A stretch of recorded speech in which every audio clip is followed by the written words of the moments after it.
Oh, what's going on, everybody? Welcome into another Hump Day edition of Sports Laugh and Chill. Of course, your boy Jordan Watkins here. Rod's in the building too. Rod, I know you're getting ready to go. It's been a minute since you've had to worry about your team playing some meaningful football, so I know you're ready to get in some of these takes this week. You know it, man. Let's get it, brother. I know it. But look, first, I'd be remiss. I know Christian, he brought this up too. I'd be remiss if I didn't say something real quick. First and foremost, condolences, thoughts, prayers, everything that I can put out there. In terms of anyone who's a Golden State fan, the Warriors family. As y'all know, I've been working part-time with the Warriors for the last few years.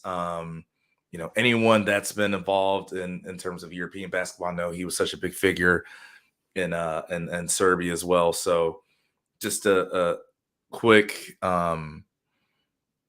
shout out to the family, friends, loved ones of Dejan Milojevic. Of course, if you hadn't paid attention to the news today, assistant coach for the Warriors, apparently had a heart attack at a private team dinner last night, and it was ruled today that he passed away. So obviously very, very tragic, unfortunate news. The Warriors, initially they were going to play tonight in Utah.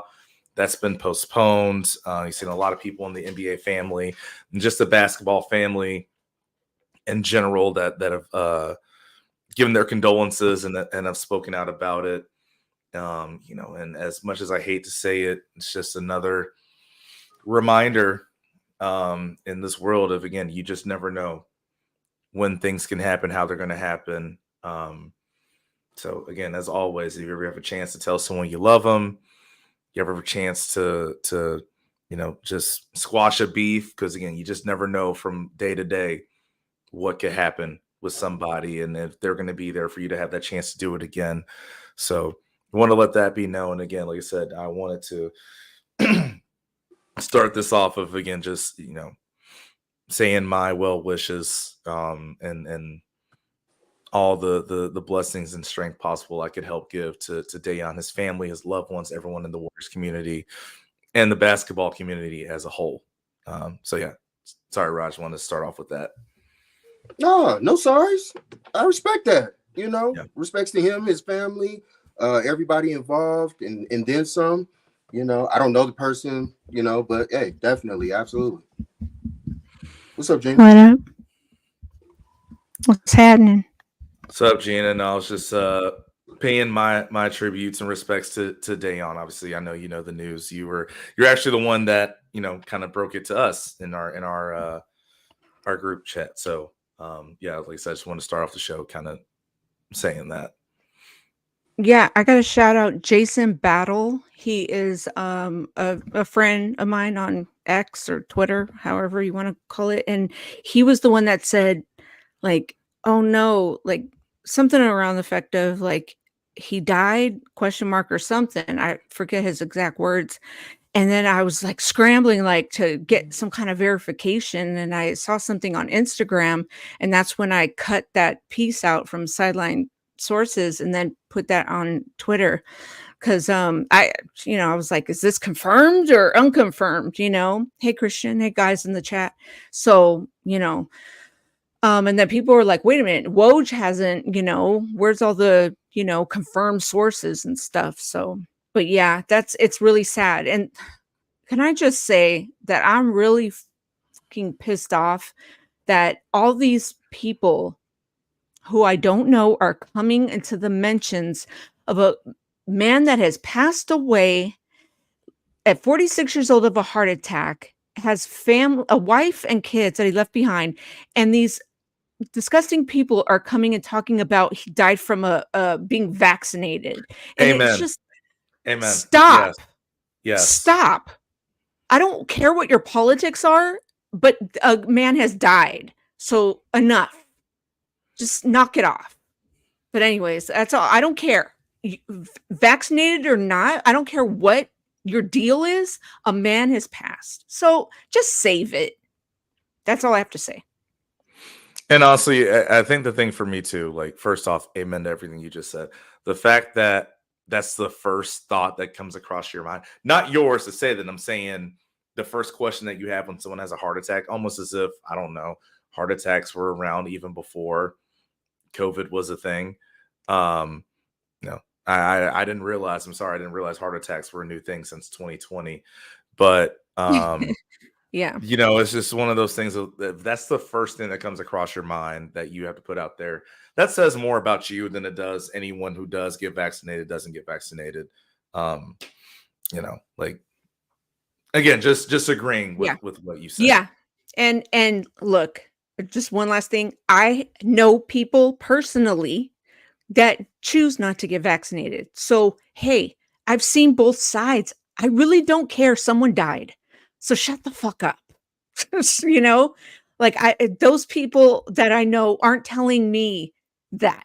It's like, say RIP and move the fuck on, or don't say anything at all. If you want to get vax. If you don't. But don't come on my post and say that's because he got vaccinated. Just don't do it. Okay, just say RIP or don't say anything. My mom said it best. My mom said it best. It's better to be thought a fool than to open your mouth and remove all doubts. So, again, just to your point, Gina. What's up, Dan? Yeah. What's up, Jordan? What's up, Gina? What's up, Rod? Let's get it cracking. Yeah, let's do it. I know, obviously, y'all aren't all here to hear us, get into the whole politics thing. So no, we're all here because we want to talk about football and this divisional round. And I think honestly, there are all four very intriguing. Allow me to stand up. Okay, well, I mean, if you want to stand up, Gina, you can stand up. Like, you're still sitting down, so I mean, all she would have had to do was just lean back in her seat. You would have saw it. Boom, point taken. Right. Yeah. Oh man, but let's look, get to my Niners, shall we, Dan? Jordan, I want to. Come on, Rod. I know we're gonna talk about, I'm sure, the Niners in a lot. So I want to save them for best for last. Let's look around because I really do think you have four really good matchups this weekend, right? Hell yeah! So the one, and I feel like the best place where we can start with is just because, yes, Christian, it was a short joke. The one that people kind of don't care about the most per se. I want to start with Lions and Bucks. So that's the Sunday matchup at 12 Pacific on Sunday NBC. And look, I'm obviously, I think most of us are going to pick the Lions. Dan, I want to start with you because you actually had a firsthand point of view of the Lions and how they looked. So, and again, I'm not even saying that to talk trash. You had a first-person point of view. I want to hear your thoughts of what you saw from the Lions. Did you learn anything new that you didn't know about them that you saw, and how you think this game's going to go? I mean, the only thing that I saw was a beatable team. I saw another team and myself that just didn't capitalize on 3 opportunities in the red zone, didn't capitalize on 4-down territory with 4 minutes left in the game. We lost Kyron to a hand injury. So I can say all of that, but that's football, right? Did I see a team in the Lions that could go into the playoffs and make a deep run? No, because honestly speaking, they could have got at home, just like Dallas. We just didn't do enough. I'm not any Detroit Lions fans. Much respect to the city, much respect to what it meant. I talked to a lot of fans at the tailgate. I understand what this win meant to the city. I understand what was needed. I understand this. I get it. But what's up, Adam? What's up, Tanya? Sorry. I don't think any Lions. No, you're good. You're good. I don't think any Lions fans would be like, oh man, you know what I'm saying? We really kicked some ass, so we ready for anybody. Nah, bro.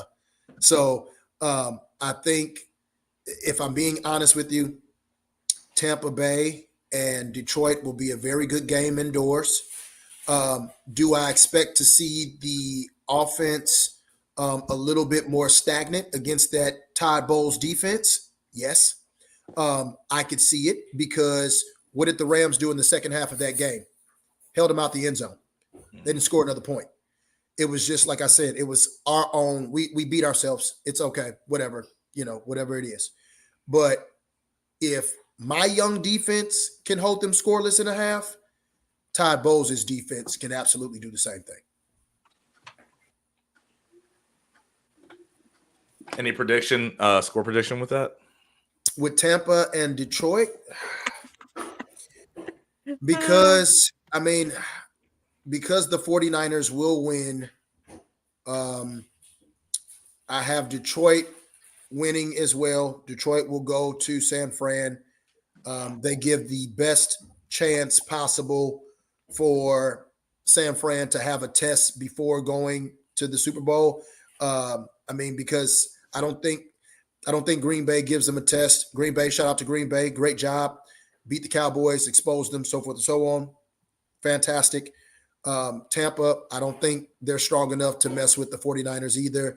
So if I had to pick one of the three teams out of the NFC to represent the championship to go against, the 49ers, it would be the Detroit Lions. And the city needs it. It would be really good for the city. They're not going to win a championship, but it'll be the longest they've had a run in the playoffs. It'll bring, the economy up. Tickets are pricey. Like I said, I talked to the fans. So talk to them, Dan. Let them know. You know what I'm saying? For real, because it's true, man. Like if you had heard these people talk about like the last time they saw a Detroit playoff game, dude was like, man, I was 12 years old, dog, and I'm 48 right now. You know what I'm saying? Like this hits different for me. Like I need this. He said, you ain't never went through 0-16. I said, you ain't never lied, bro. you may need this more than me. Mm-hmm. You may they need haven't this more than hadn't me. won a playoff game in 32 years until this past weekend. Absolutely. So they needed it. So I completely understand. Hey, if we keep on going, the Niners, if we don't win if this championship this year, is going to be looking like 30-something years too, the way that we going. Just putting it out there. Hey, for all you people out there, we need to handle business. It's just about carry on. Well, the thing is, Rod, at least y'all have won playoff games. At least Right. y'all been in the conversation. Like Yeah. those guys, They hadn't won nothing, one. dog, for 30. Yeah. Nothing. Nothing to cheer for, dog. For 30? That's a fact. That is true. That's incredible, Yikes. man. Right. As bad as I think it is sometimes in Atlanta, like it could be worse. Rod, if Could anybody be should worse. know, I should know. I'm a Knicks fan. When the last time we won a championship? Hey, real talk, we just got back in the playoffs. So, I mean, I love you too, Jay Spence the King. I had pockets, but you know damn well I ain't had no chance of winning no rings.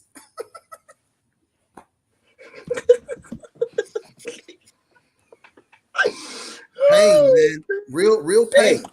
Hey, so how was it being live? Tell us about the experience since you was at the game. Tell them. They don't know the background, so let them know. Give them a little spiel. Absolutely. So I go to Detroit. First of all, Detroit fans are very loyal. Detroit fans are very, very loyal. They gotta be. They didn't. You right, Jordan. That's all they got. That's all they got. And I mean, like literally, when I say, there were Rams fans there, but even like on the visitor side, on the Rams side, man, we sat around all Detroit Lions fans. Like I thought I would get a couple people around me or something like that. I'm on the Rams side. No, bro. Like, and the only reason why we had the tickets that we had was because the normal person that sit there with the rest of his friends that was around us, just happened to be out of town that weekend and couldn't go. So he just had to sell the tickets. So otherwise, those tickets wouldn't even have been available. So they don't really let you, and I mean, like you said, this is the first playoff game in 30 years, you know what I'm saying? Like at the crib, everybody in Detroit was there. You know what I mean? So surprisingly, Rams fans were able to get in, but the experience was cool. I was able to get on the field. That was a cool experience. How'd you do that? On the Rams sideline. How'd you do that? You talk about being at the right place at the right time. And literally that's all it was. So for the first time ever in my life, I was 3 hours early for this game. And part of that 3 hours being early for the game was because it was so damn cold in Detroit. So cold, like bitter frost cold. Our hotel was like 2 blocks away from the stadium. That 2-block walk, dog, felt like we was walking through the frozen tundra, dog. Like it was Antarctica out there, man. Like I'm talking about, a little drip from the nose and it's froze. You know what I'm saying? It's like, how it go, like Andy Reid's mustache. The Andy Reid's mustache, right? It just would have been a beauty mark. You know what I'm saying? Like, just keep going. Like, so it was cold. So they was like, we opening doors at 5, man. And I'm glad we did go early because everybody had the same idea. Like, ain't nobody about to be outside. We gonna tailgate inside. You know what I'm saying? So we was there 3 hours before the game. So I wanted to go see our seats. So we went to our seats. You know what I'm saying? And beautiful seats. You know what I'm saying? Like, I'm seeing everybody warm up. I got a couple videos of Kyron warming up, just everything, right? The whole experience, just seeing everybody, right?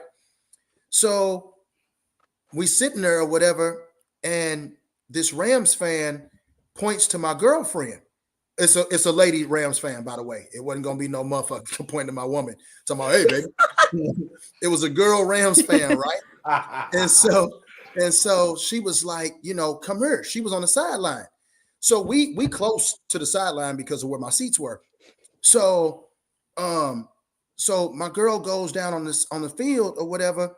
And so she talking to the girl, this, that, and the third. And so she come back up and was like, hey, baby, they got another pass. They trying to get you on the field. I'm like, bet, let's go. So she got the other pass, and there it was.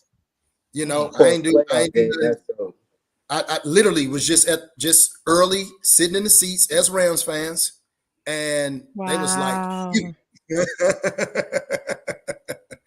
and there you have it. That's awesome. You know what I'm saying? So it was dope.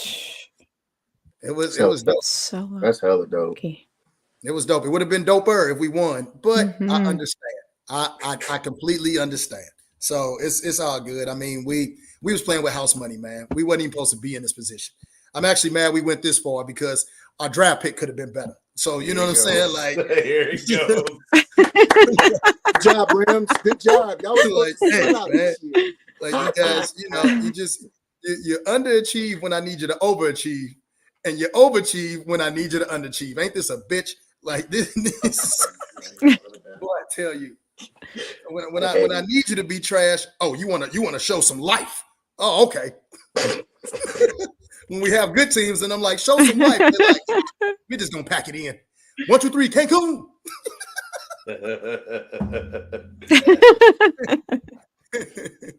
Well, we all did one game at least that you needed it where you didn't pack it in. So that's what matters the most, right?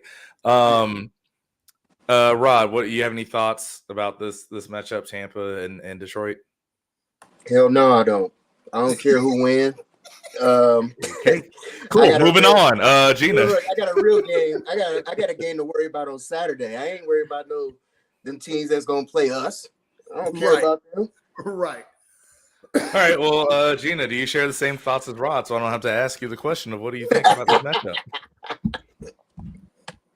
Well, I mean, I don't really feel one way or the other about them, except that, Jared Goff I always thought he was mid anyway. And, I feel the same about Baker. So, one's going to cancel out the other anyway. So whatever happens at the end of the day, we're going to kick everyone's ass.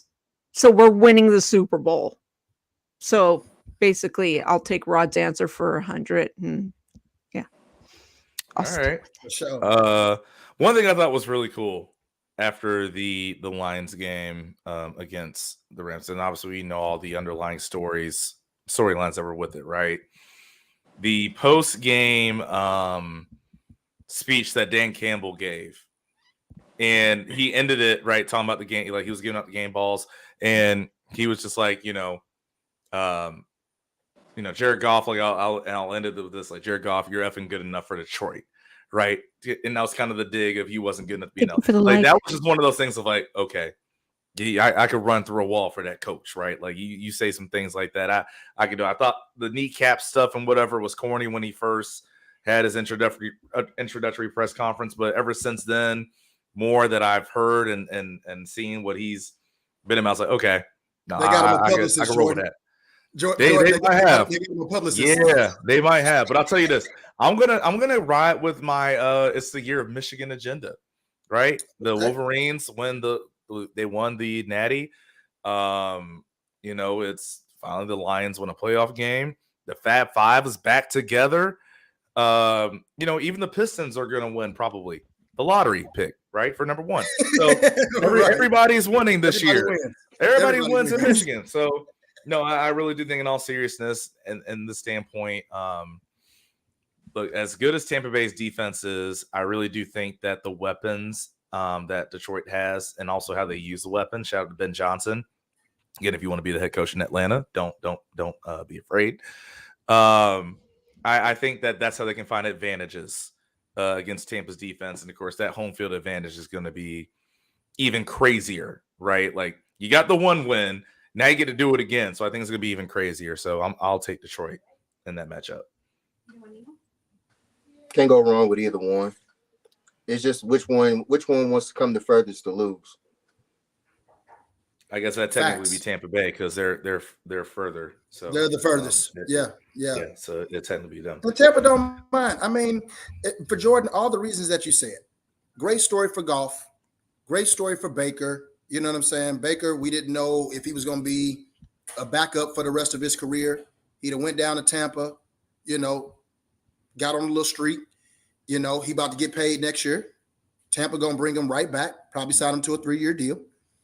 And, and see what happens. I mean, this is Jordan. I mean, we ain't even talked about Green Bay yet, but Jordan Love, look at the success. And that's why I feel like none of these really games matter for San Fran, because the 3 teams that I believe that could have actually given San Fran a run for their money are all AFC. Gone. Are all gone. No. What I'm saying is Dallas, gone. Philly, gone. Rams, gone. So you have those 3 teams, which anybody would say would give the 49ers the best, competition into going in the Super Bowl. They all gone. Do you say that by play or based off name? Just based off team. Just based off team. Anybody would say that Dallas would be better competition to San Fran than Green Bay would. Prior to last week. Prior to Green Bay going in and just demolishing Dallas.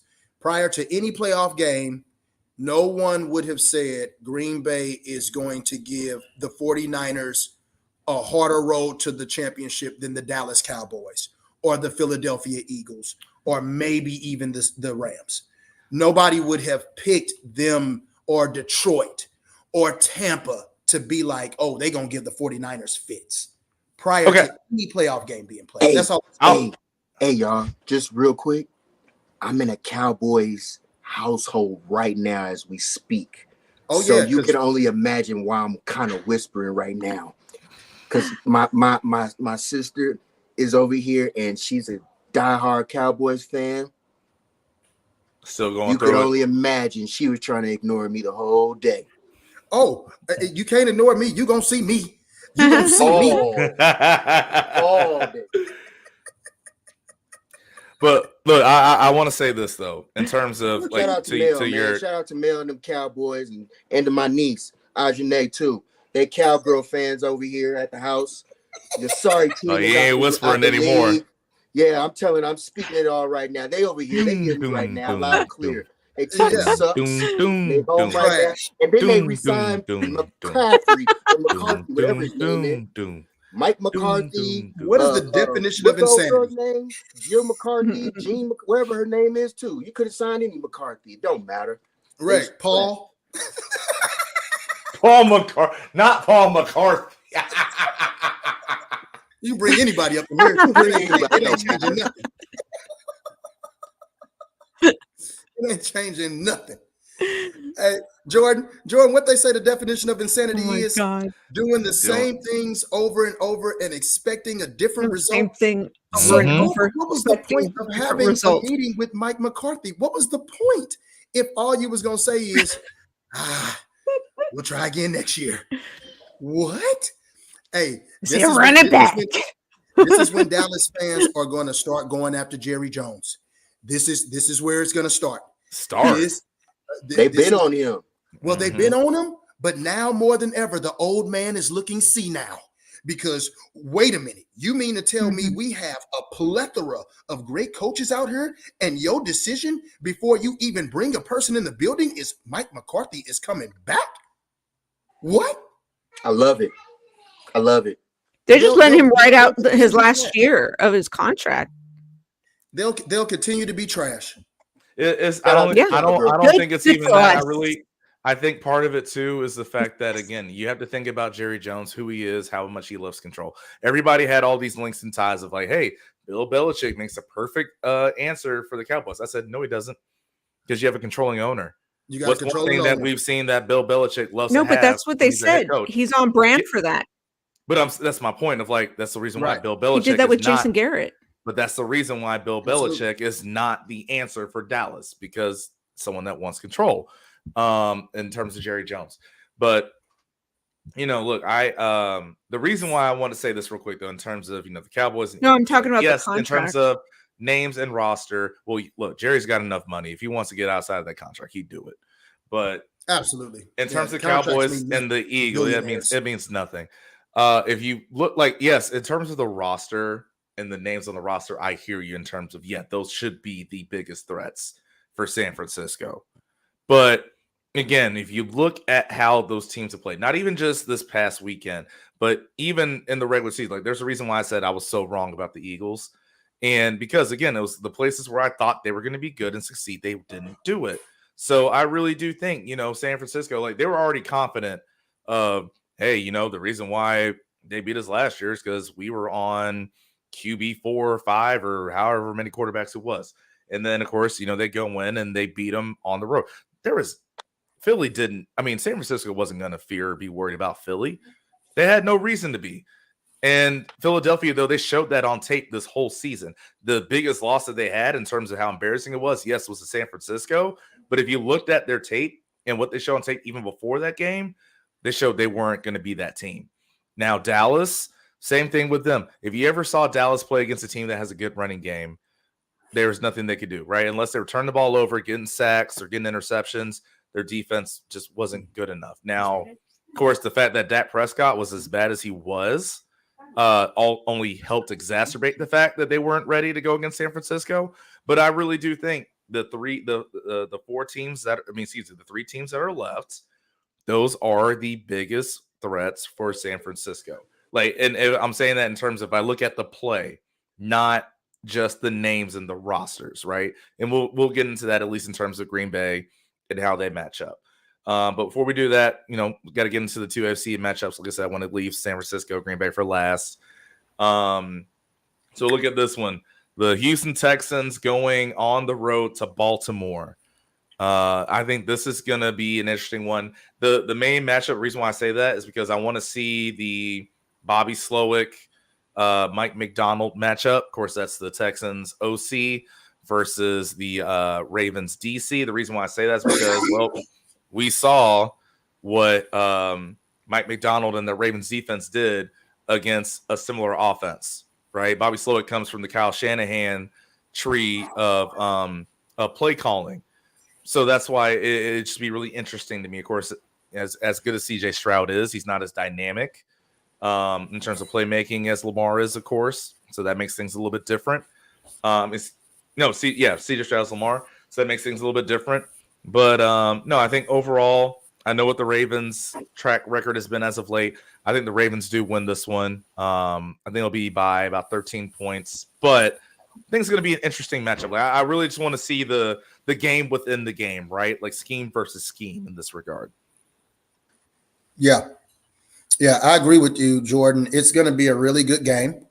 I hope the Texans, come to play. It's going to be cold. I know they're a dome team. They're in the South. I hope they, go and be prepared to play in some brutal temperatures. I'm not worried about CJ Stroud. That boy played at Ohio State. He know what playing in the cold is like. So I'm not too concerned about him as far as the weather goes. I know he'll be locked in and ready. CJ Stroud, to me, is by far the rookie of the year. In any category that you want to say on offense, the dude is special. Is great to see him and D'Amico do great things in their first year together. I hope they do more things together. I do expect Baltimore to win this game like you, Jordan. And at the same time, CJ Stroud has nothing to hang his head down about losing to Baltimore because of such the phenomenal season that no one expected. No one expected this. No one expected this. So looking for a good game. Hope it's a good game. Hope it's, it's entertaining to us, keeps us engaged. Hope it's not a blowout. I just want to see a good game. Like you said, scheme for scheme type shit. I agree. Same thing. I just look at now they're talking about Andrews. He's been at full, at practice. So he's back with the Ravens. So that also brings another dynamic now. My thing is now, is he going to be used as a decoy or are they going to actually use him? Because Likely has been balling for them.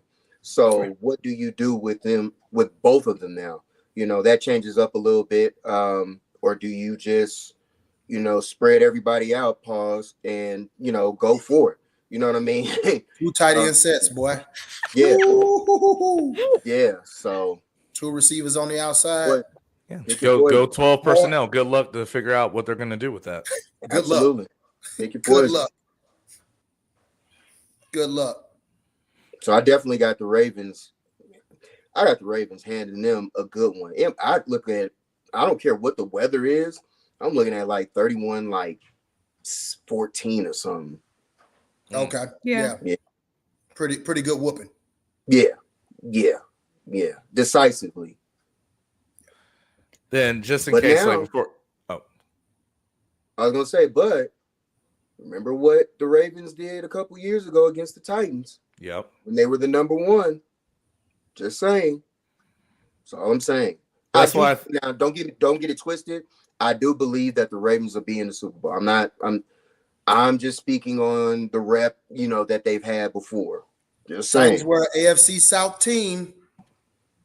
Just saying. Yeah, they were I hear hungry, you. just like Houston. But that's, again, I think just overall, like scheme wise, offensively, again, you could always look at some of those Raven teams in the past and be like, oh, the reason why they're here, the reason why we have these expectations for them is because Lamar is that dude. Now, don't get me wrong, Lamar's still that dude, but there are other aspects of this team, right, where it's a little bit different, right? You look at the weapons. Again, we just talked about it. So again, for people that don't know what I mean when I say 12 personnel, to the way I was taught growing up, it's, you say amount of running backs and then amount of tight ends, right? So if I say 12, that means 1 running back, 2 tight ends. And again, with the Ravens, that means that you have your 1 running back, whether it's Gus Edwards or whomever else. Then you have Isaiah Likely, and then also Mark Andrews on the field. Yeah, Mark Andrews. And again, it's because especially the versatility of Isaiah Likely, where he's, again, not your typical tight end build. You can line them up everywhere. Just because they have the personnel out on the field, that doesn't mean you know exactly how they're going to line up, right? It's not 2 inline tight ends. They can still go trips to one side, or maybe they go twins, or whatever the case may be. And then, I mean, we like the defense. I don't think we need to really go into detail about how good that defense is and all the pieces they have with it. But I really more so want to say, like, this offense and how it's built, and with what Todd Monken has done, it looks different than what that Ravens offense was in the past. And of course, as I know y'all Niners fans remember Mike Nolan, or Greg Roman, and how he does things. Like it looks a lot different. So that's why, for me, it's I get and understand the history aspect of what the Ravens have done, but I also have to look at who was in charge and how things were constructed and why I think this is going to be different. I agree. All All right, sorry, Gina. You what do you think about this one, Ravens and Texans? Same as Rod. You have a no, say like you have like a score or a spread with it. So right now, Same as She told us, Rod. Jordan. Same as Same as Rod. Rod. all right, cool. All right, so we're moving on. So final AFC matchup, and then we'll get to Shout the out one to that I know D'Amico everybody. first. Yes, shout out to Shout out D'Amico. to D'Amico. Should be coach of the Shout year. out to D'Amico. Hey, hold on. Because I got questions with this. Yeah, What gives qualifications for coach of the year? I think it varies. Depends on who you are. Because like, are you saying that in terms It's wide of open. like, are you asking that in terms of like, do you want to make a case? Like, I'm not saying that you're doing this. I'm just asking the question.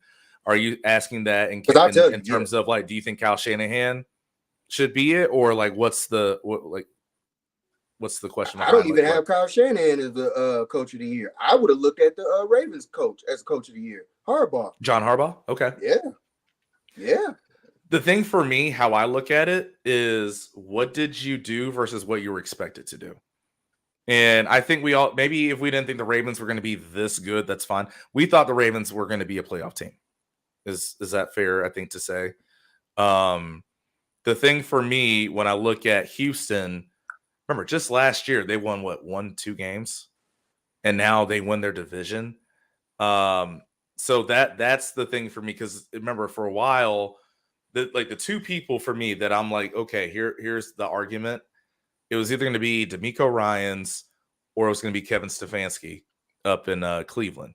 And the reason why I say Stefanski is because the fact that you brought in your all-pro, where a lot of people would have to have an argument of the best running back in football. He goes out. Your starting quarterback, who you put, $200+ million guaranteed to Nasty Man, he's out. You got to bring this guy in on the couch who was like, your third or fourth quarterback of the year. He comes in and y'all still find a way to make the playoffs. I feel like you got a good argument for that, right? So Those were the two guys for me in terms of, hey, given the situations and circumstances with what you were given, how do you still succeed?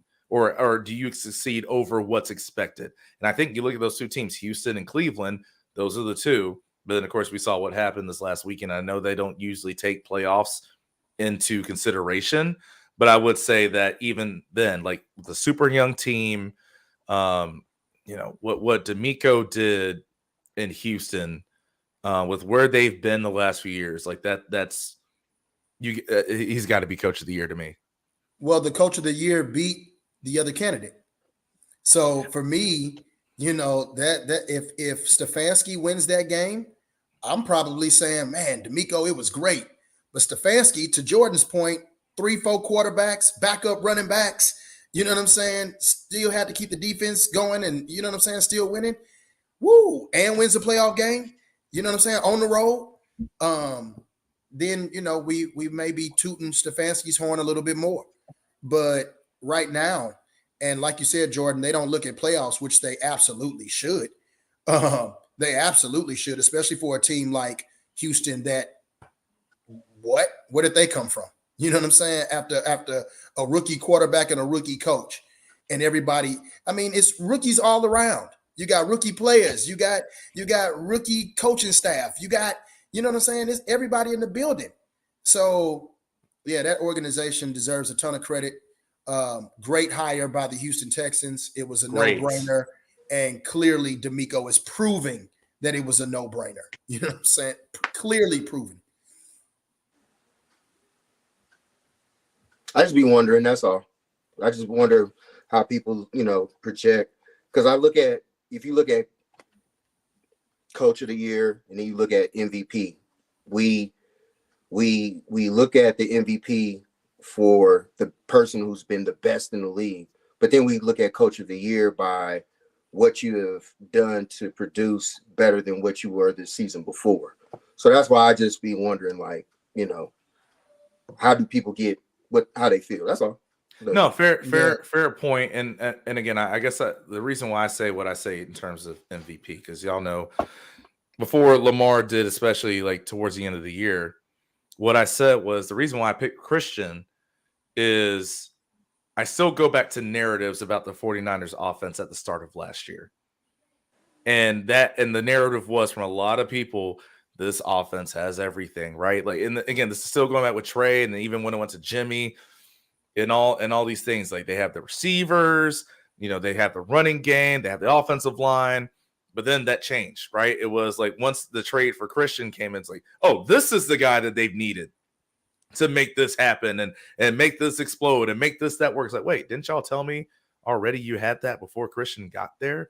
And so, when I just look at it, because again, yeah, it wasn't consistent in terms of, I know you had the Purdy per 30 and all that, but you saw the examples of how this offense could look, even when Jimmy was the quarterback and Christian was the running back. They still were finding ways to put up 30. And that really is because y'all put 23 there, as a running back. So I'm so happy you're talking about this, Jordan, because we will be talking about this. I've been saying Bay and San Fran, because I've been saying it for a while. You're mentioning the quarterback play, right? So even with Jimmy G, you're still putting up 30. So basically, if you have a decent quarterback, you can still put up points in Kyle Shanahan's scheme. So that's the whole argument with, well, if Purdy is a system quarterback and Jordan Love is a system quarterback, according to, Matt LaFleur's offense, finally get to see Matt LaFleur's offense, well, we're going to see the battle of systems, because Brock Purdy is good in his system and Jordan Love is becoming good in his system. So we're going to see the battle of OCs, because Brock Purdy is not audibling out and Jordan Love is not audibling out. So they run in plays, run the play. You know what I'm saying? We're going to see who accurate. We're going to see who, who makes the right decisions, so forth and so on. I like it. So, I mean, I was just I heard you say, even with Jimmy G putting up points, I'm like, oh yeah, then that same thing with Jordan Love. Y'all saw what they dropped on Dallas.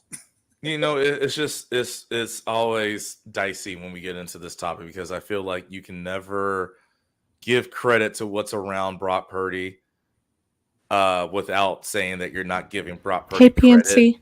credit. It's difficult. Like that's always the thing. But again, it's like I can't help but look at San Francisco. Like, does anyone remember? And I think it still might be the case. I don't know if someone broke it this year. Does anyone remember who set the record for the most passing yards in their first 16 starts in their career? It was Nick Mullins. Guess whose offense he did that under? Like you look at certain things and look, I mean, obviously I owe Kyle Shanahan a lot in terms of my team being in the Super Bowl, and got Matt Ryan at MVP. Right. And again, Matt Ryan's a good quarterback, right? Like, I know that's not the whole point of the conversation, but it's like, yeah, you marry a good quarterback with a really good play caller, Daniel. good things happen, and good weapons, good things happen. But I guess that's the thing for me, again, is like we saw to an extent, and I guess like this is going back to the question in terms of MVP of like, if you want to look at Brock Purdy, again, we saw what happened when Trent Williams wasn't there, Deebo Samuel wasn't there. It did look the same. But I just feel like the way, again, someone that has 21, 22 touchdowns on the year, led the league in rushing. And from what everyone said, even though at first it was, hey, this offense is so complete, it's this and that, but then all of a sudden he gets in there and it looks a whole lot different. Totally. I know who I'd say, at least in terms of the 49ers offense, right, of the people who are qualified to get it. Because again, in terms of offense, I'd say the MVP is Trent Williams overall. Like that's my honest opinion about it. But in terms of people who could, any opposing team has a chance without Trent. Any team has a chance without Trent. But since I know, again, like he's not going to be someone that's in the running for MVP, between the two, Brock Purdy, Christian McCaffrey, it's Christian. Yeah, on that offense. Yeah. I don't care about none of these season awards.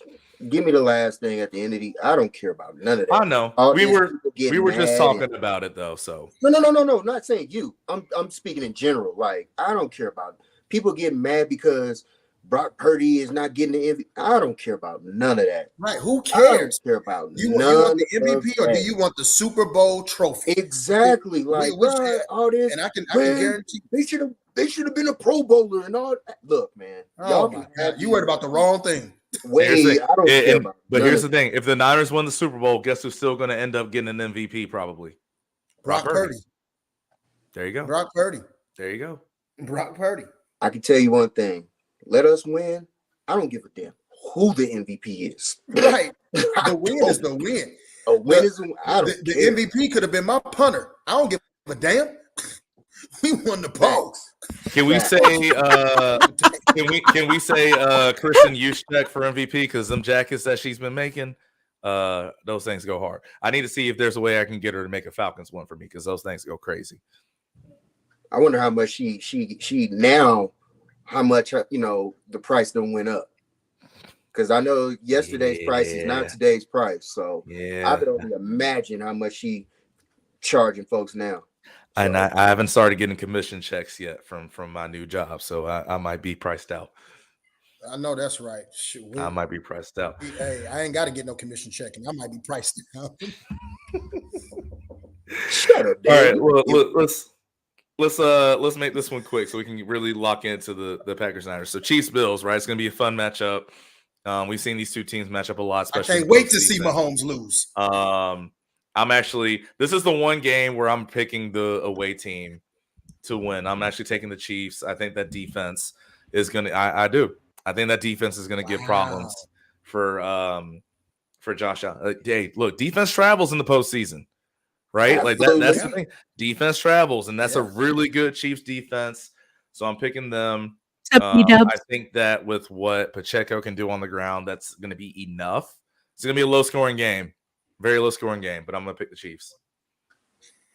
Man, I mean, ain't nothing wrong with that pick. I'm picking Buffalo only because I hope Buffalo wins. I will be the first to admit. I root for Patrick Mahomes, of course. He's the best quarterback in the league. The boy's dynamic. I have no problem saying that. What I do have a problem with is this year more than any other year, he's starting to show his light skinnedness, and it's starting to look ugly. He's complaining more, crying more. He's on the sidelines flailing his arms and whipping his hair and shit. And I mean, I'm getting tired of it. I'm tired of the shots of showing Brittany in the box, throwing her hands up too. Mahomes didn't get the flag. Look at Brittany. She agrees. I mean, I'm sick of this shit, man. I'm sick of Taylor Swift. Not sick of Taylor Swift. Don't come after me, Swifties. What I mean is I'm tired of seeing her in football. I am. I'm over the whole Kelsey relationship. I'm over this whole narrative, this whole storyline. So the sooner they can get out, the better we don't have to hear about the outfit that Taylor Swift is wearing, the song she's going to write for Kelsey, and the coordinated dance moves her and Brittany have in the skybox with Kelsey's mom and grandma and auntie and the whole goddamn family. Man, I'm sick of this. I'm sick of it. So after they lose, I don't have to see none of that stupid ass shit no more.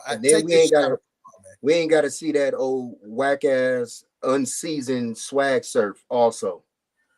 Oh, I mean, just tune into any SEC game, you'll still see that. Sure. Well, that's so true, Jordan. But at least they be drunk at the same time. So, but we know Taylor and Brittany ain't. For her to be a dancer or some type of movement, they really have not understand what swag surf is all about. But I get it. But if Kelsey's other girlfriend was in there, she would have got them. She would have got them together, but that's neither here nor there. So yeah, I'm tired of that storyline. I'm tired of seeing it. I'm tired of it. I hope Josh wins this one in Buffalo. I really do. Once they get all that BS out of the game, then I'll go back to being like, "What's up?" But Pat Mahomes has been acting real spoiled. The game they lost to Buffalo, what he did to Josh. And, his actions, like if that had been anybody else, we would have been on their ass, pause. But you know what I'm saying? Like, it's just true. Like you're the best in the league, Pat. Everybody knows that. You gotta act like it. You know what I'm saying? You gotta act like it. You can't just be out here acting like that, dog. You're the face of the league. Like have some class. You wanna be mad in the locker room or talk shit to everybody else, that's cool. But when the game is over, man, be professional. You know what I'm saying? Talk to your boys, congratulate this, that, and the third. It wasn't Josh. Josh didn't make the call. You know what I'm saying? Like, y'all both out there. If he had done that to you, then what would you have been saying? It wasn't like his own teammate wasn't in the wrong. Your teammate was in the wrong. Yeah, How are you mad at refs for your teammate being in the wrong? Yeah. Well, I mean, obviously we had the advantage of replay that they don't have on the field, which was part of it, but you still have to be a professional. Thank you. Again, I'm not disagreeing with that. I'm saying, like, I feel like maybe I think he would have been more professional had that been the case. Like, if he saw the same angles we did, where it's just like, really, you haven't called, because to his point, from what I see from his perspective, like, y'all haven't called offensive offside this whole time. Why are you calling it now and be nitpicky about it now? But again, we got to see all the angles. You can't go up to Josh Allen and well, yeah, you can say that, but here's the thing, though. There's that no led into it. Yeah, yes, there is. And I'm gonna tell you why. So the thing is, remember, because like, you saw how upset we were. No, well, okay, that's your opinion, but I'm talking. So remember how we saw him on the sideline before he got to Josh Allen, where it was just like he's upset, he's going off of this and that. The other were like, wait, what's going on with Patrick? Like before he got to Josh Allen, it's like, wait, what's he upset about? What's going on? Right? Like we see the dude's offside, but again, he didn't see that. So that's my point of like, you know, I see it from both sides. Like, yes, I'm with you. Like, Josh Allen ain't the person that you're supposed to vent to about that. He's got nothing to do with it. So like, yeah, like what did he expect Josh Allen to do? Yeah, right. It's like, yeah, you're right. Let's restart the play. Let's restart the play. You right, dog. Y'all should have won that, dog. Like that was some bullshit, dog. That's what he wanted Josh Allen to do. Right. Yeah. That's what he wanted him to do. Knock it off. Nah, makes no sense. And the next day, I love Dan Orlovsky for doing this. He went over play after play of him lining up offsides the entire game. Yes. The entire game. So no, dog. Like just like we able to see the film, they got the little iPads over there. They can see the same thing, Jordan. They can see the same damn thing. No, get your own shit together before you go crying to the refs. You're not wrong. You're not wrong. And I'm not disagreeing with you on that. But like, even for y'all with basketball, right? Like, I'm sure we've all had officials, you know, if you're a coach, player, whatever, they will come to you sometimes before they make a call. It's like, hey, it's like, you know, I let you get away with so-and-so, but if you do it again, I got to call it. Right? Like that's kind of how it goes. Same thing with football. Hey, you know, like, look, hey, you see 14 or whatever Kadarius Toney's number is, he's been cheating that line a little bit. I let it go so far. Y'all got to correct it. If you don't, I got to call it. So that's my point of like, if they let it go for as long as they did, the whole and game. they never said right, and they never said otherwise. Hold up. That's why Patrick Mahomes was upset as he was. Like, really, you're gonna call it now? I'm not believing that. Knock that off. That's how it goes. No, that's how it goes. Hold on. As a receiver, you have to walk out there on the line, and you always check with the ref on the side. Ask the what question. Did he do? What did he do at the start of the play? If you've never done that. What did he do? Hear that shit. Hey, man. What did he do at the start of the play? What did he do? He didn't check with the ref. He literally looked over to look at the ref. He thought he was doing what he's supposed to do to check with the ref. How you not look and see where you are lined up at? That's you. I'm not disagreeing that he was wrong, but I'm saying, I'm not saying you. Again, we're going back to he was so far over the line. He was in Mexico. Look, no. Kadarius Toney's wrong. He's been wrong all season. He was a whole foot over the line. He's been wrong all season. I'm not arguing that. That's not what I'm trying to say. I'm saying from if I'm Patrick Mahomes again this weekend. They're gonna call it again this weekend. As they should. But my point being is if I'm Patrick Mahomes in that situation, I understand why he either way, I got the fucking Bills, okay? All right, cool. Moving on. Packers 49ers. I already know who we all think is gonna win this game. Let's just put it this way. And I'm shouting out Jay Spence the King. What up, James? Bills Mafia. Marcus is talking about talking about tall glass of excuse juice. I can't see what the excuses are for Jimmy G being home this weekend. So Packers 49ers. Do the Packers actually have a chance to win? What do you think it'll be? I know we're all picking the 49ers to win. So You guys can continue talking about that. I don't care. I just wanted to throw that out there in case it gets forgotten. The Packers have a chance to win. What do you think it'd be? What is happening? Well, so we're talking about the Packers now. If we're talking about the Packers, the only chance they have of beating San Fran is if Trent Williams does not play. That's it. That's the only chance they got. That's it. If Trent Williams just decides, you know what, I'm not coming in today, then the Green Bay Packers have a chance. Pretty much. I agree with that. I just feel like it's going to be a lot to a little. Rain, sleet, or snow. Packers got to go. Bars was good. They just not getting packed up. Yeah. You know, that's y'all's name, so it's time for y'all to pack up. Good job. Weezy won't be at that game. Huh? I said Weezy won't be at that game. Oh, he's going. He'll be there to watch his team lose in the skybox. So that's cool. Well, that's right next to Skip Bayless. I think it's gonna be ugly. I think it's gonna get real ugly. I think they're gonna tee off on Love and show him no love. That's just my personal opinion. We'll see. Good luck. And then their defense. What is their pass defense? Like one of the worst in the league. So I think so. Hey, that's why it's so fun. That's why it's so funny to see Dak throw for 87 yards.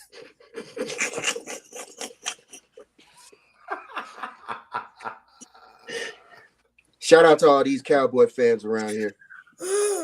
Boy, you said Green Bay has one of the worst secondaries.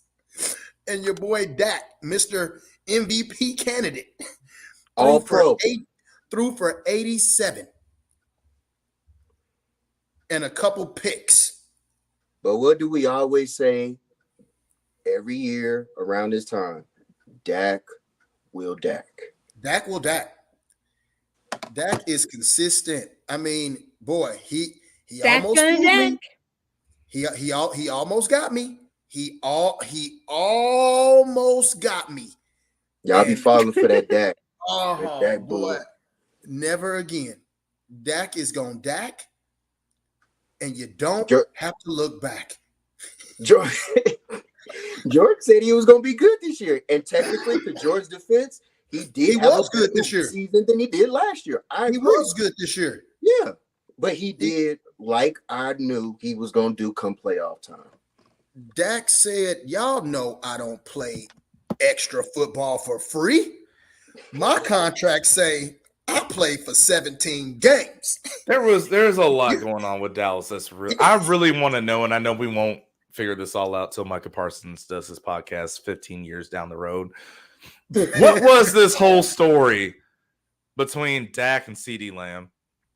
Like like something obviously was off. They was peanut butter and jelly this year. Not this past weekend. Well, clearly it was off. And that's what I'm saying. Like, I just wonder I still think that overall the Packers were the better team, right? But that played a big part in it. I really wonder why. Like, what was going on there? Like, the broadcasters, they literally spent almost the whole first quarter talking about it with the body language and this and that. It was just weird. CD done fucked his bitch. Damn boy. And money. Hey man, hey CD, you can't have them all, dog. We saw you on draft day. We saw you with the phones. We saw. Let me get that. We saw you. So we know CD keep burners. So we know he keep them. We know he do. Oh shit. Oh, go on in. Hey, what's up, David? Gina, any answer for you? Dude. Why you think if the Packers have a chance, what would that chance be for them in this game? Barring any injuries from the Niners, I think we're good to go. Packers, let's remember the Packers are number 7 seed and we're 1 for a reason. So there's no reason why we shouldn't come out and dominate this game from the gate. And I agree with the whole Trent Williams. Yes. He's one of our most important players off top. Go ahead, Rod. Packer, like B-Dub was saying, Packer fans is talking. I expect them to talk. Like, I expect all teams in the playoffs to talk. Like, you shouldn't be in the playoffs and be quiet or act humble now. Like, y'all have made it to this point. Talk it up. Because at the end of the day, unless you're the last team, what you got to lose by now? It's do or die. It's do or die.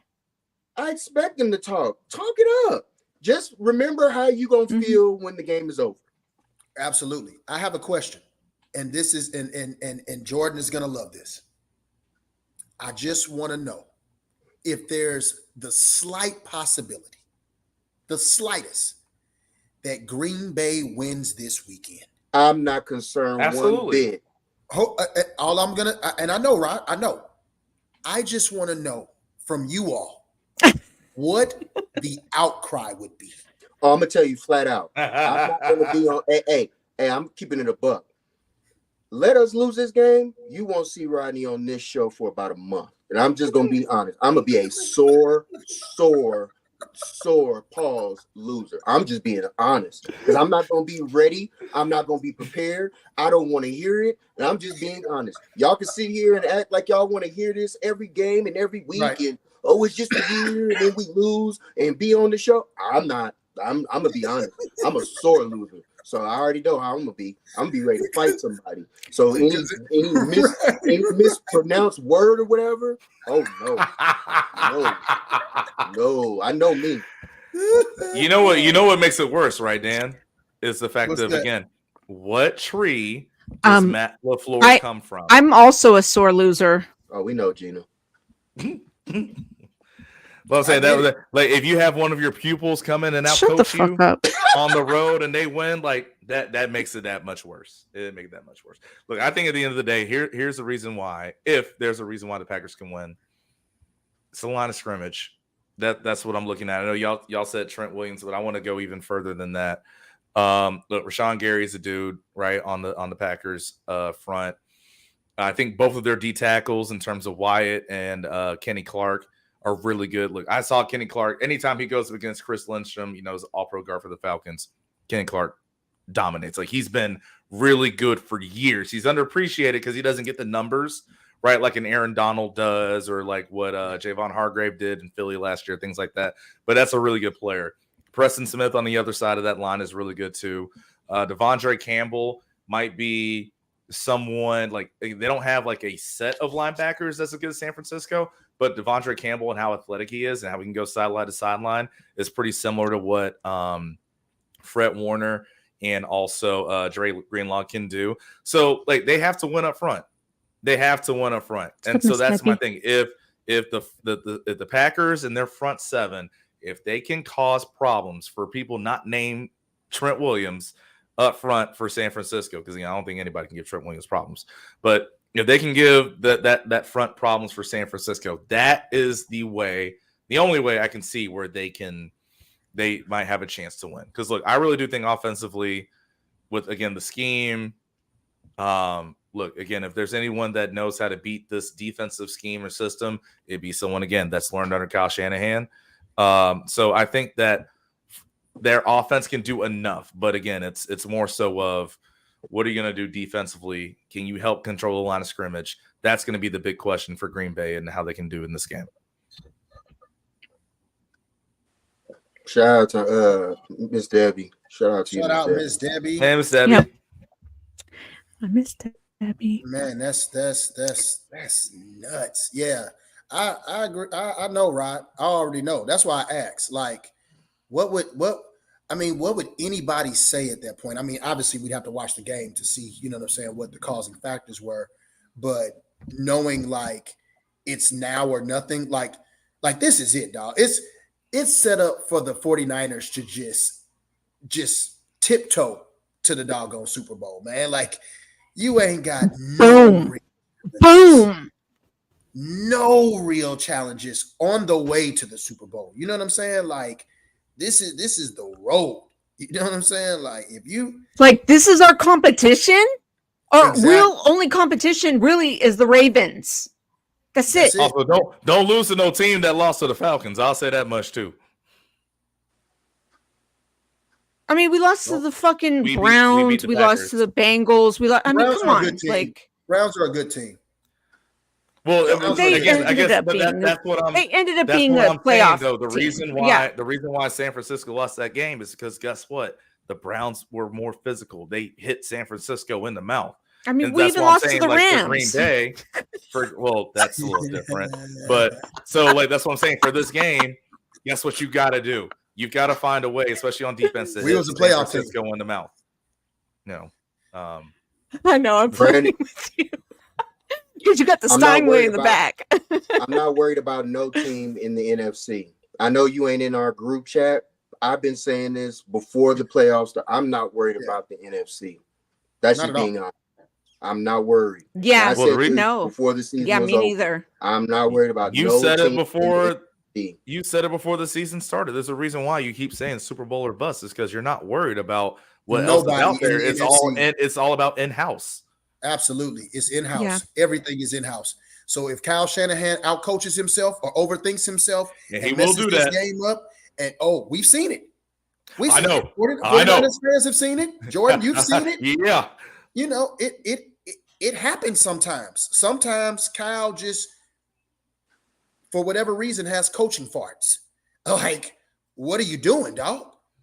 Like, what are you doing? Yeah. I mean, all we gotta say is fucking Christian McCaffrey, Kyle, just run the ball.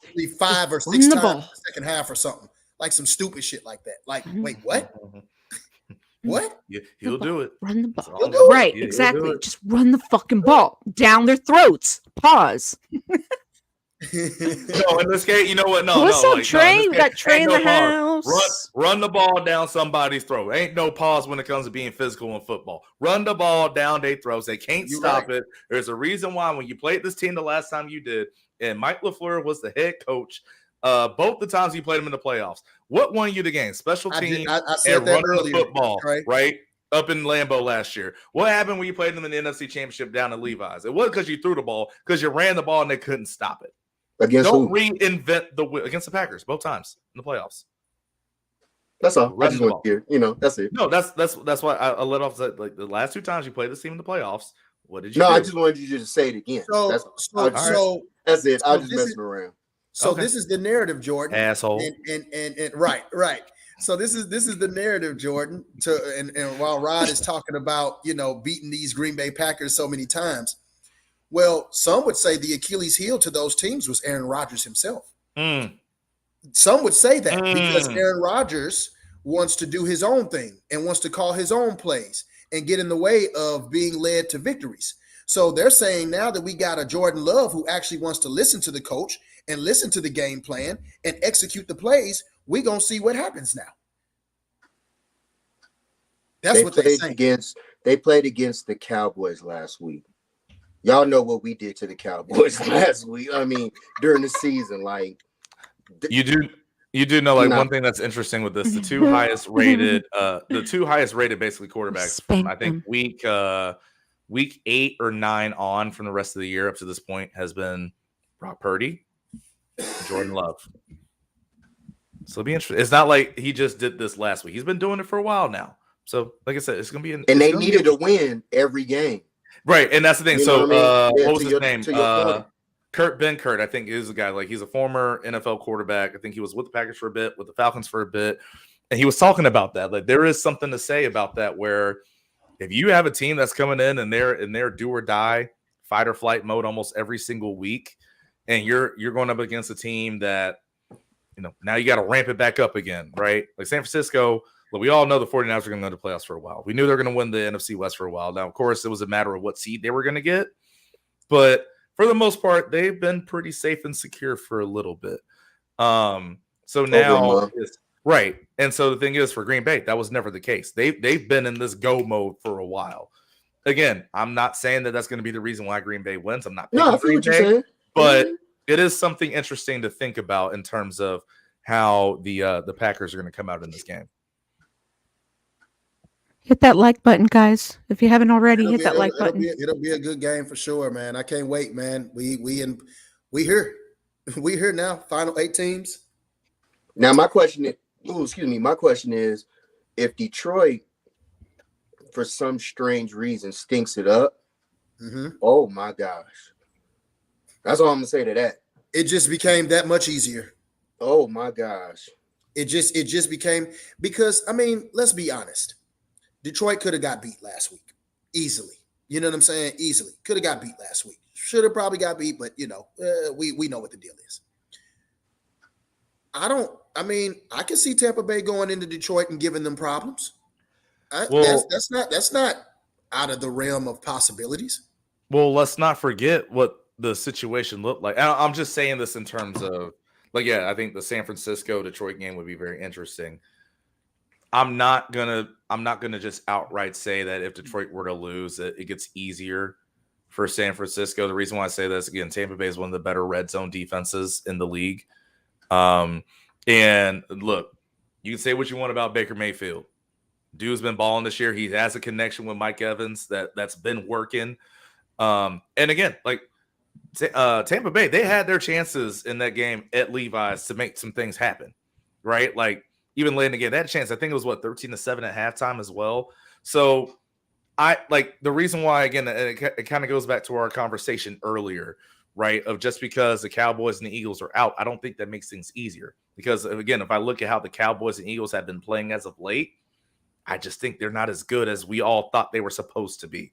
Me included, right? So again, the name, you look at the rosters, yeah, it's like, okay, yeah, some of these names, they're not what is on, it's not a Micah Parsons or a CD Lamb, or it's not a Jalen Hurts or AJ Brown, or all those cases with all those players. Yeah, like what do they say? I'm interested. Go ahead, Jordan. But, I wanted Miss Debbie to put it in the chat. Yeah, I was just agreeing with you, but so yeah, I just think that like you got to look at it as it is, because again, I would say this about Tampa Bay. One thing that'd be interesting, they match up. I'm gonna look at that interior offensive line for the San Francisco 49ers going up against Vita Vea. And again, that's a top 3 inside linebacker group, right? You got Fred Warner, Dre Greenlaw with San Francisco. You got Patrick Green and Roquan Smith with Baltimore. Then got Levante David and Patrick White, I believe his name is. Devin White. Devin White. Yeah, sorry, Devin White. We're looking to get him in free agency next year. I'm hoping the Rams go after him. I don't blame you. So, but again, it's like there's certain matchups though where it's like I can't just say just because of was Luka playing? Actual. Yeah, he was playing. Rod. I can't say that just like with overall names and like records of like, oh yeah, it's easier. Luka was playing. Luka was playing? Yeah. I just don't understand this team. So was the guy on the podcast, they were talking about if all the bums, if they had to. You see why I called them the Falcons? Whoa, don't do that. Don't do that. Look. Okay. Don't do that. Don't do that. No, I will. For this year. This year. Okay. No. All right. Let's look at this. Name me the teams that are still in the playoffs in the NFL right now. Name the teams. Tampa, we beat them. Houston, we beat them. Green Bay, we beat them. So we beat the good teams. What teams have we lost to? Right? Carolina, bad team. You see where I'm getting with this? Who else was in? Washington, lost to them. Like y'all just might be the Falcons of the NBA right now. You beat the good teams and you lose to the bad ones. Knock it off. Arizona, we lost to them. So did Dallas and Philly.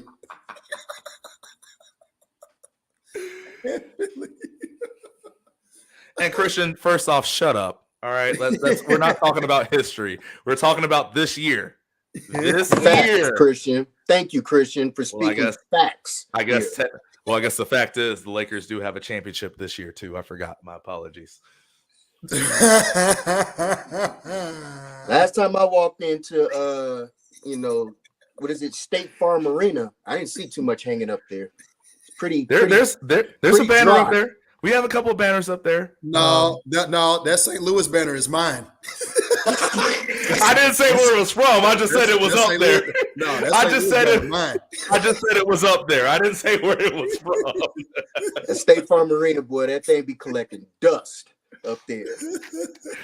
Don't y'all have a Taylor Swift banner up there at crypto dot whatever it is arena? Who knows? We might. We share it with 5 other teams. Who knows? We might. Ain't no telling. Say, because if that banner collects dust, you can always just shake it off. Shake it off. I know we got 17 of them things. And one in season tournament banner. 17.5. 17.5. Oh.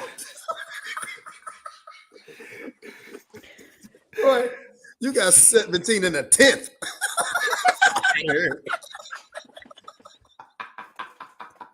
Hey, would you say 17 and what? He said a 10. And a half. Oh, no, we're not doing that. No, hey, look, listen, we all know this is basketball's a black person sport, so it's probably more so like 17 and 3/5. All right, let's be real about it. We got that 0.5, you know what I'm saying? We got that 0.5. It's probably more 17 and 3/5. That's what it is. Hey man, we got 17. Period. That boy said we got 0.5, boy. Do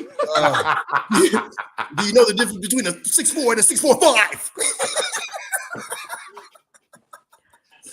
Do you guys want to know what Miss Debbie wanted your opinion on? Yeah, what was she talking about? What did they say? I don't even know. I have know no what they idea. said. I was asking Miss Debbie to tell us what they say. I'm just she wanted me to tell you guys. Oh, sure. Oh, my bad. Oh, yeah. So What's they up? were having a podcast. They're having a podcast, and they said that they wouldn't mind if they did like a late hit or on Brock, like a dirty play kind of thing, for a 15-yard penalty, just to get him hurt. They did, and they referenced that with the Tampa Bay game last year, right? If I'm not mistaken. So this is the thing, Gina, and I'll say I didn't this, listen to the whole because thing. because it was her comment, and I think I did hear about that. It But went viral, basically. It went viral. I didn't realize it was Milwaukee. That was the thing for me. The Milwaukee. I forgot Green Bay is in Milwaukee. I don't know where Green Bay is. It's up there somewhere. So, I mean, it's I really get you. I get you. It's just Bounty Gate, man. I mean, they talk about this now. Did they have to put it out in the national media or put? Of course not. And you know what I'm saying. You don't want to really hurt nobody, but at the same time, you want to try to win. But it's Bounty Gate. I mean, everybody talks about knocking players out. It's not right. It's not cool. It's not okay. You know what I'm saying. We don't want nobody hurt. You know what I mean? So, but this is what they do. You know what I mean? Like, it's just a competitive nature. You know what I mean? Like, I hope it don't happen. I hope they don't do it. And I mean, if anything, if it went viral, then the refs have heard it as well. So, I'm sure that they'll nip that shit in the bud before it even gets to that point. This is my thing with it though. When y'all, I don't know why people get so. That's true. I didn't think about that. I don't know why people get so uptight with people and how they feel on these social medias. Like, people always, there are evil people out here, man, and it's always gonna happen. Like, giving that people or giving the negative energy to that, I just, for the life of me, will never understand it. But I mean, it is what it is. People they're gonna say that regardless. It's gonna happen in sports. I'm not tripping off that. That's why I don't ever talk about injuries in games. Like, it's part of the game. Did you win or lose? Right. My bad, Jordan. No, you're good. I guess like two areas or two different avenues where I approach this topic. And one, obviously, it pisses me off whenever I hear like the true intent to like hurt somebody, right? Like, it's the difference if you're talking about, you want someone to feel you, right? Like that's different. But you're talking about something of wanting to hurt somebody to take him out of the game. And again, if you're talking about a late hit, that's not even just a hey, I physically imposed my will against you. That's like something of there's literally nothing you could do. I just want to be dirty and get you out the game, right? Like I can never agree with that. So that's strike one, especially if somebody, again, if this was an ESPN affiliate, the fact that you let some idiots go on the air and talk like that, I got a problem with it. The other part of it too is still kind of going on that idiot tangent. It's obvious that these people haven't actually watched Brock Purdy play. The reason why I say that is because you do realize who the highest rated quarterback was going up against pressure this year was, right? It was Brock Purdy. Like, again, even if we want to go, because I think now that, Gina clarified it of the example that, Ms. David was talking about, I think the example that they gave was the Tampa Bay game last year, where like one of the first dropbacks that Brock had, they had a free blitzer. He got crushed. Now they called it rough and passer. It was a terrible call, but still, like, hey, if you're starting a rookie, Mr. Irrelevant, and you're looking across the sideline of this Tom Brady, and that's one of the first plays that you have to get in your first career start, that shake you up. Brock Purdy had a good game, if I'm not mistaken, against Tampa Bay last year. But again, like I said, you can look at his numbers this year against the blitz and against pressure. He's fared pretty well. So it's not even the fact that like you're idiots of asking and wishing someone gets hurt. You're also an idiot saying that, oh yeah, this is how we're going to get to Brock Purdy is by putting pressure against him. Just turn on the tape. The dude's been pretty good with somebody in his face, like with a free rusher in his face. So that might not just be it. So you're also telling me, but you know what I'm saying? It's like overall, it's just like, one, you already told me that you're stupid and you don't need to be talking about football because you're talking about someone wanting to get somebody hurt. You're also stupid because you just don't know football. You don't know what's right there in front of you. So no matter how you look at it, it's stupid. It's dumb. I don't like it. I'll never be an advocate of people talking about getting somebody hurt. Because again, at the end of the day, if you talk about someone needing to get hurt, that just means that you know and believe that your team's not good enough to beat somebody at full strength. There you have it. Because I feel like that's been my biggest thing with it. When you start, conjuring up folks need to get injured and stuff like that, that means your team just flat out sucks. And you just don't want to say it. So it is what it is. So you resort to somebody getting injured to hopefully beat you guys or hopefully win. Mm-hmm. I mean, sad, but I mean, I expect it. Right. That's why I don't trip off of stuff like that. I hear it. Whatever.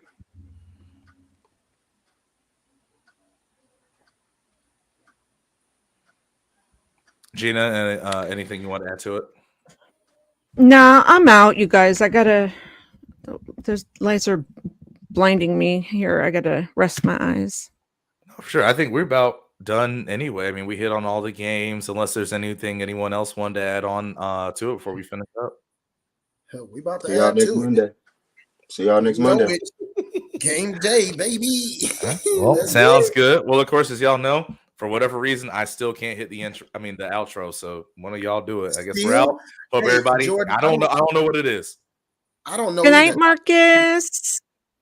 Gina, you know how to.